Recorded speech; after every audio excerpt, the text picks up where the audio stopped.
हरे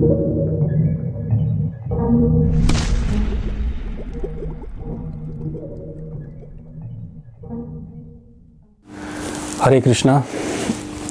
आज थोड़ी सी चर्चा करूंगा राहु का अश्विनी नक्षत्र में क्या फल होता है। राहु के अश्विनी नक्षत्र में कुछ विशेष फल आपको बताने का प्रयास करूंगा। चैनल को लाइक कीजिए, सब्सक्राइब कीजिए, बेल आइकन पर क्लिक कीजिए, ज़्यादा से ज़्यादा मात्रा में शेयर कीजिए ताकि सभी तक ये वीडियो पहुंच सके। देखिए 27 नक्षत्र होते हैं वैदिक ज्योतिष में, और 27 नक्षत्रों में राहु के क्या फल होते हैं उनके विषय में आज आपसे मैं चर्चा करूंगा। एक एक नक्षत्र को हम कवर करेंगे, एक एक नक्षत्र के बारे में हम डिटेल में बात करेंगे। आज बात करता हूं अश्विनी नक्षत्र के बारे में। बहुत से भाई बहनों का ये सवाल था, ये प्रश्न था कि प्रत्येक नक्षत्र में राहु का क्या फल होता है, किस तरह के प्रभाव होते हैं, किस तरह के फल देखने में आते हैं और किस तरह से हम राहु के अश्विनी नक्षत्र के प्रभाव को समझ सकते हैं और क्या इसके लिए हमें उपाय करने चाहिए। तो उसी के विषय में थोड़ी सी आज हम लोग चर्चा करेंगे। देखिए एक बात हमें ध्यान से समझनी है और वो ये है कि मानव शरीर के अंदर, मनुष्य के अंदर, मनुष्य के शरीर के भीतर दो ऐसे भाव या दो ऐसे भाग होते हैं जो सबसे ज़्यादा महत्वपूर्ण होते हैं, और उन दोनों भावों पर राहु और केतु का पूर्णतः प्रभाव होता है। अब हर किसी के मन में ये जिज्ञासा होती है कि कौन से वो दो भाव हैं, कौन से वो दो शरीर के अंग हैं जो हमें राहु और केतु के द्वारा प्रभावित करते हैं। इस बात को समझना हमारे लिए बहुत ज़्यादा महत्वपूर्ण है। बहुत सारे रूढ़िवादी ज्योतिषी जो हैं वो तरह तरह के प्रश्नों पर जो है बातें करते हैं, तरह तरह की बातें करते हैं, राहु केतु के बारे में चर्चा करते हैं, लेकिन कोई विशेष टिप्पणी नहीं करता, कोई विशेष प्रभाव उसके बारे में नहीं बताता है, ना ही उनके बारे में कोई विशेष चर्चा करता है। जहाँ तक मैंने देखा है राहु के बारे में, जहाँ तक मैंने रिसर्च किया है, जहाँ तक मैंने देखा है, राहु के प्रभाव, राहु के जो गुण हैं, अवगुण हैं, जो भी कहें, वो अचानक से होने वाली संभावनाओं को दर्शाते हैं। क्योंकि केतु हमेशा अतीत में रहता है और राहु हमेशा भविष्य की चिंता करता है, तो इस तरह के प्रभाव जो हैं वो व्यक्ति के भीतर स्वतः ही देखे जा सकते हैं। तो चलिए थोड़ी सी चर्चा करता हूँ आज कि यदि आपकी पत्रिका में राहु अश्विनी नक्षत्र में है तो उसके क्या प्रभाव होंगे। अश्विनी नक्षत्र के बारे में आज बात करेंगे। आप अपनी पत्रिका उठाइए, पत्रिका में देखिए कि आपकी पत्रिका में राहु अश्विनी नक्षत्र में तो नहीं है। यदि राहु अश्विनी नक्षत्र में बैठा है तो ये वीडियो आपके लिए है, और ये उन सभी के लिए है जो वैदिक ज्योतिष में इंटरेस्ट रखते हैं या सीखने की जिज्ञासा रखते हैं। तो उसी के बारे में थोड़ी सी आज हम चर्चा करेंगे। देखिए दो ऐसे अंग जो हैं शरीर के, दो ऐसे भाव जो हैं शरीर के, वो राहु केतु को दर्शाते हैं। वो हैं हमारा मन और हमारा मस्तिष्क। मन और मस्तिष्क, मन का सीधा संबंध हमारे हृदय से होता है और मस्तिष्क का सीधा संबंध हमारी सोच से होता है। तो मन और मस्तिष्क जब ये दोनों काम करते हैं अपने स्तर पर, तो इनके प्रभाव, इनके शुभ गुण, अवगुण सब कुछ यहाँ पर देखे जा सकते हैं। तो ऐसी स्थिति में जब राहु अश्विनी नक्षत्र में होते हैं तो किस प्रकार का प्रभाव देते हैं। देखिए राहु का अश्विनी नक्षत्र में होने का अर्थ है, यह है पागलपन को दर्शाता है। राहु जब अश्विनी नक्षत्र में होते हैं तो ये पागलपन को दर्शाते हैं। पागलपन का मतलब है महानता। पागलपन का अर्थ है यहाँ पर कि ऐसी विचारधारा जहाँ पर यह आपको एक ऐसा व्यवहार देते हैं कि आप कुछ भी कर गुजरने के लिए किसी भी सीमा तक जा सकते हैं। अश्विनी नक्षत्र, क्योंकि अश्विनी का मतलब सीधा सा अर्थ है, देखिए अश्विनी के का अर्थ जो है वो अश्व यानी कि घोड़े से है। तो घोड़े से जब इसका संबंध होता है तो ऐसी स्थिति जहाँ पर आप हमेशा चलायमान रहते हैं, गतिशील रहते हैं, और जहाँ पर आपको हमेशा कुछ कर गुजरने की जो है ये एक जिज्ञासा पैदा करता है आपके भीतर। तो राहु का अश्विनी नक्षत्र में सीधा सा अर्थ है कि आप एक पागलपन की हद तक पार कर सकते हैं, क्योंकि कोई भी व्यक्ति विशेष तब महान बन सकता है जब वह उस पागलपन की हद तक पहुंच सकता है। अब देखिए अश्विनी नक्षत्र का सीधा सा संबंध केतु से है, और केतु जो है वो राहु का धड़ है। केतु जो है वो राहु का धड़ है, क्योंकि केतु के पास मस्तिष्क नहीं है और राहु के पास धड़ नहीं है। तो इस बात को समझने का प्रयास करना है। एक के पास शरीर नहीं है और एक के पास मस्तिष्क नहीं है। तो यहाँ पर समझने की ज़रूरत यह है कि अगर आप ज़रूरत से ज़्यादा मस्तिष्क का इस्तेमाल करेंगे तो आप अपने जीवन में बहुत ज़्यादा उलझ के रह जाएंगे, बहुत ज़्यादा परेशानियों से घिरे रह जाएंगे, क्योंकि ज़रूरत से ज़्यादा मस्तिष्क लगाने से भी कभी कभी हमारा जीवन बहुत ज़्यादा विचलित हो जाता है, हम काफ़ी उलझनों में पड़ जाते हैं। तो ऐसी स्थिति में जब राहु आपके अश्विनी नक्षत्र में होंगे तो यह केतु के प्रभाव को और ज़्यादा बढ़ाने का प्रयास करते हैं। तो केतु का अश्विनी नक्षत्र में होने का अर्थ है कि ऐसी स्थिति जहां पर आपको कुछ कर गुजरने की इच्छा आपके भीतर पैदा हो जाती है, आप कुछ ऐसा करना चाहते हैं जिससे कि आपका नाम जो है आपके मृत्यु के पश्चात भी संसार में बना रहे। ये आपको समझने का प्रयास करना है, क्योंकि देखिए क्या होता है कि एक तरह से अगर हम देखें तो ज्ञान जो है वो हमें बुद्धिमान व्यक्ति ज्ञान संचित करने में लगा रहता है। बुद्धिमान व्यक्ति की हमेशा ये सोच होती है कि वो ज्ञान को जो है वो और ज़्यादा जो है उसको बढ़ाने का प्रयास करे, लेकिन वो किताबी ज्ञान जो होता है, जो ज्ञान होता है वो बहुत सीमित होता है। आपको एक पुस्तक दी जाती है, आप उसमें से ज्ञान अर्जित करते हैं, लेकिन वो ज्ञान जो है वो बहुत सीमित होता है, उसका एक दायरा होता है, क्योंकि वो बहुत ज़्यादा उससे ज़्यादा आगे नहीं जा सकता। लेकिन यदि हम केतु की बात करें तो केतु क्या है? केतु हमारा धड़ है, केतु हमारा हृदय है, जिसके पास मस्तिष्क नहीं है। तो ऐसी स्थिति में केतु जो है वो कल्पनाओं से परे होता है, और जिसके पास मस्तिष्क नहीं है वो कल्पना कर सकता है। तो ऐसी स्थिति में केतु को कल्पनाओं का ग्रह कहा जाता है। केतु अश्विनी नक्षत्र केतु का है, तो राहु जब अश्विनी नक्षत्र में होते हैं तो ऐसे व्यक्ति जो हैं वो कल्पनाओं में बहुत ज़्यादा अच्छे होते हैं। वो एक काल्पनिक दुनिया में जा सकते हैं, और कल्पना वही व्यक्ति कर सकता है जिसके पास में मस्तिष्क नहीं है। वही व्यक्ति काल्पनिक हो सकता है जिसके पास में मस्तिष्क नहीं है। कल्पना का अर्थ है, क्योंकि देखिए कल्पना करना बहुत ज़्यादा महत्वपूर्ण इसलिए हो जाता है एक व्यक्ति के लिए। देखिए कवि है तो कवि कल्पना करता है, और कवि जब कल्पना करता है तो वह सौंदर्य की कल्पना इतनी ज़्यादा करता है कि वह उसी में कविता लिख देता है, क्योंकि ज्ञान जो है वो ए से बी बिंदु तक जा सकता है, लेकिन कल्पना जो है वो उससे भी परे है। कल्पना का कोई बिंदु नहीं होता, कोई चरम सीमा नहीं होती उसकी, वह कहीं तक भी जा सकता है। तो ऐसी स्थिति में राहु जब अश्विनी नक्षत्र में होता है तो यह लोग कल्पना से भी परे जाकर अपने आप को जो है दिखाने का प्रयास करते हैं। अब राहु जब अश्विनी नक्षत्र में पैदा होगा तो, या राहु जब अश्विनी नक्षत्र में होगा तो ऐसी स्थिति में यह जो नक्षत्र है वह क्षत्रिय स्वाद को दर्शाता है। केतु जो है अश्विनी जो है वो यहाँ पर उसका जो स्वाद होता है वो क्षत्रिय वर्ण का होता है। तो ऐसी स्थिति में ये लोग बहुत अच्छे क्षत्रिय माने जाते हैं। तो ऐसी स्थिति में राहु जब अश्विनी नक्षत्र में होगा तो यह व्यक्ति को स्वभाव से योद्धा बनाते हैं, क्षत्रिय बनाते हैं। ऐसा क्षत्रिय जो अपनी जीवन में शरीर की आखिरी बूंद तक, जब तक उसके खून की आखिरी बूंद उसके शरीर में है तब तक वह लड़ने का प्रयास करता है।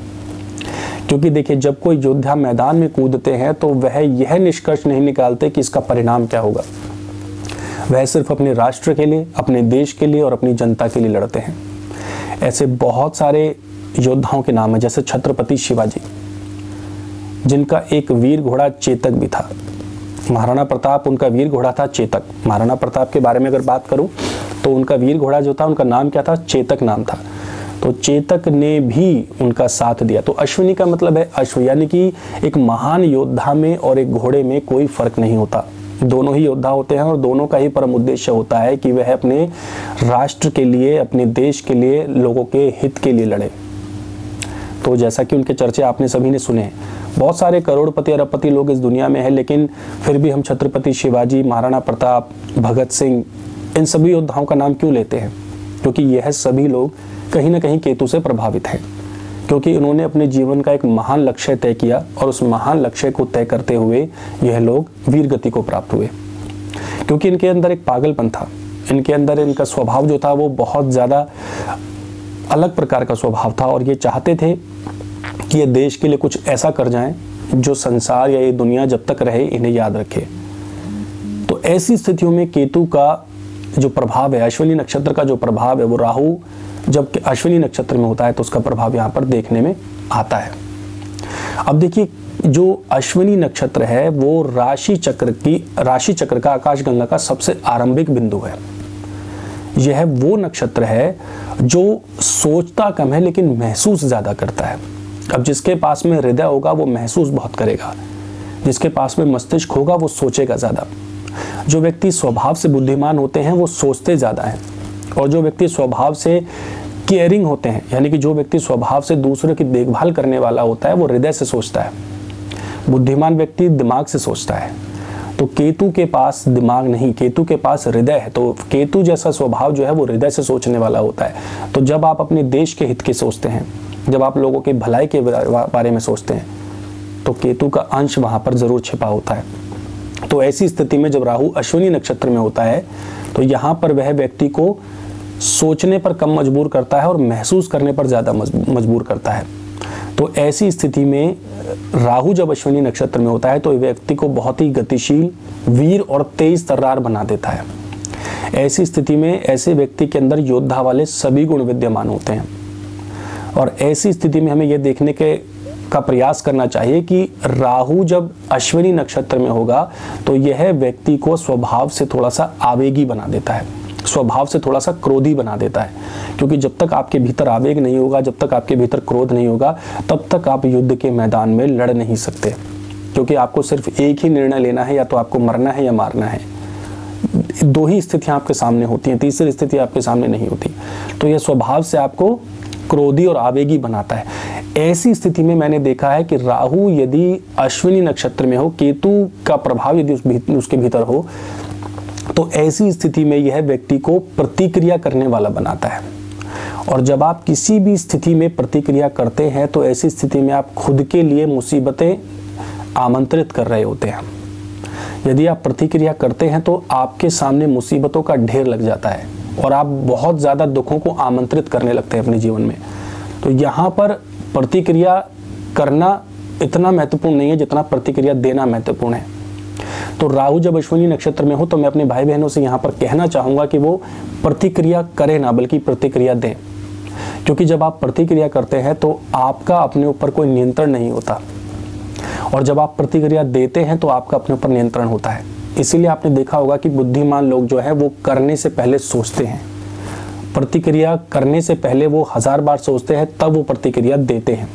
बुद्धिमान व्यक्ति हमेशा प्रतिक्रिया देते हैं। प्रतिक्रिया देने का अर्थ है कि आपका अपने पर पूर्ण नियंत्रण है। क्योंकि यहाँ पर हमें समझने की आवश्यकता है कि राहु जब अश्विनी नक्षत्र में होगा तो हमारा जो उत्तर होगा वो तथ्यों पर, वर्तमान पर और जिज्ञासाओं पर आधारित होता है। लेकिन जब हम प्रतिक्रिया करते हैं या जब हम प्रतिक्रिया कर रहे होते हैं तो वह हमारे अतीत के ऊपर और हमारे भूतकाल के ऊपर और हमारी जिज्ञासाओं को नहीं, बल्कि हमारी रक्षात्मकता के ऊपर निर्भर करता है कि, और हमारी भावनाओं पर भी निर्भर करता है। हमारी भावनाएं, हमारा अतीत और हमारी रक्षात्मकता, इन चीज़ों पर हम प्रतिक्रिया करते हैं। क्योंकि जब हम भीतर से टूटे हुए होते हैं या भीतर से हमारा अतीत हमें कुछ कहने की अनुमति देता है, तभी हम प्रतिक्रिया करते हैं। प्रतिक्रिया का मतलब है कि जो क्रोध हमारे भीतर छुपा होता है, अब केतु का संबंध है तो केतु कहीं ना कहीं मंगल जैसा प्रभाव देता है। जहाँ केतु की बात कही जाए और अश्विनी नक्षत्र में अगर राहु हैं तो ऐसी स्थिति में केतु अचानक से क्रोध को बढ़ा देता है। तो जब हम अतीत के क्रोध को लेकर चल रहे होते हैं या हम भावनाओं से बहुत ज़्यादा पीड़ित होते हैं, ग्रसित होते हैं, या जब हम रक्षात्मकता यानी कि जब हम अपनी सेल्फ डिफेंस की बात करते हैं तो हम बहुत ज़्यादा केतु के प्रभाव को जी रहे होते हैं। तो ऐसी स्थिति में हम प्रतिक्रिया करते हैं और प्रतिक्रिया करते वक्त हमारा अपने ऊपर नियंत्रण नहीं होता, और जब हम प्रतिक्रिया करते हैं तो हमारे जीवन में परेशानियों का कारण बन जाती हैं सब समस्याएं, तो हमारे जीवन में वो दुख का कारण बनती हैं। तो ऐसी स्थिति में आपको हमेशा प्रतिक्रिया देना चाहिए, प्रतिक्रिया करनी नहीं चाहिए। इस बात को समझना है। राहु यदि अश्विनी नक्षत्र में होगा तो ऐसी स्थिति में और कई सारे फल मैंने देखे हैं और बहुत सारे परिणाम मैंने देखे हैं पत्रिकाओं में। राहु अगर अश्विनी नक्षत्र में होगा तो यहाँ पर सीधा सा संबंध है कि ऐसे लोग हर चीज़ में जल्दी करते हैं, क्योंकि केतु स्वभाव से व्यक्ति को थोड़ा सा जिद्दी बनाता है। केतु का जो व्यवहार है वो थोड़ा सनकी है, केतु व्यवहार से सनकी होता है, और केतु का व्यवहार जब व्यक्ति के भीतर आता है तो राहु जो है वो व्यक्ति को थोड़ा सा सनकी बनाता है। ऐसे व्यक्ति जो होते हैं वो स्वभाव से थोड़ा जल्दबाजी करते हैं। बहुत सारी पत्रिकाओं में मैंने देखा है कि प्रेम संबंधों की अगर बात की जाए, वैवाहिक जीवन की बात की जाए, तो ये लोग जो होते हैं ये बहुत जल्दी अपने प्रेम का इजहार करने के लिए बहुत जल्दी करते हैं ये लोग। ऐसे लोग जो होते हैं वो प्रेम में बहुत जल्दी पड़ जाते हैं, प्रेम में हर चीज़ को स्वीकार कर लेते हैं। और व्यक्ति के, क्योंकि देखिए क्या है, जब आप हृदय से किसी को प्रेम करेंगे तो आप मस्तिष्क नहीं लगाएंगे, और जब आप हृदय से किसी को प्रेम करेंगे तो मस्तिष्क लगाने की ज़रूरत नहीं, और आप उस व्यक्ति के साथ प्रेम में पड़ जाते हैं। लेकिन इनका सबसे बड़ा गुण ये होता है कि जितना जल्दी ये प्रेम में पड़ते हैं उतना जल्दी ये किसी व्यक्ति से ब्रेकअप भी कर लेते हैं। ब्रेकअप करने का अर्थ है कि जब आप किसी भी व्यक्ति विशेष से मन और मस्तिष्क दोनों को हटाकर, स्पेशली जब आप हृदय से किसी को प्रेम करेंगे, तो आपके अंदर जब उस प्रेम को टूटने की भावना आती है तो आप बहुत जल्दी उस व्यक्ति से किनारा कर लेते हैं, बहुत जल्दी उस व्यक्ति से हट जाते हैं। यह अश्विनी का एक विशेष गुण है। तो अश्विनी का मतलब है कि आपने अपना 100% दिया, लेकिन आपको पता है कि सामने वाला व्यक्ति अगर आपको 100% नहीं दे रहा है प्रेम में या उस रिलेशनशिप में, तो आप बहुत जल्दी उस व्यक्ति से किनारा कर लेते हैं, उससे अलग हट जाते हैं। तो ये संबंध यहाँ पर जो है बिल्कुल शून्य पर आकर टिक जाता है। जहाँ 100% की संभावना होती है वहाँ शून्य पर आकर ये रिलेशन समाप्त हो जाता है। तो यह भी राहु का अश्विनी नक्षत्र में एक विशेष गुण है। राहु यदि अश्विनी नक्षत्र में होगा तो ये किसी भी कार्य को शुरू करने का एक बहुत अच्छा तरीका है। हमारे वैदिक काल से ही ऋषि मुनियों ने अश्विनी नक्षत्र को सबसे शुभ नक्षत्र माना है। किसी भी कार्य को शुरू करना है, चाहे वो आपका व्यापार हो, चाहे वो आपका कोई नौकरी हो, व्यवसाय हो, काम हो, कोई भी स्पोर्ट्स एक्टिविटीज़ हो, क्योंकि अश्विनी नक्षत्र जो है वो स्पोर्ट्स एक्टिविटीज़ के लिए भी बहुत अच्छा माना जाता है। अश्विनी नक्षत्र में सबसे ज़्यादा खिलाड़ी पैदा होते हैं।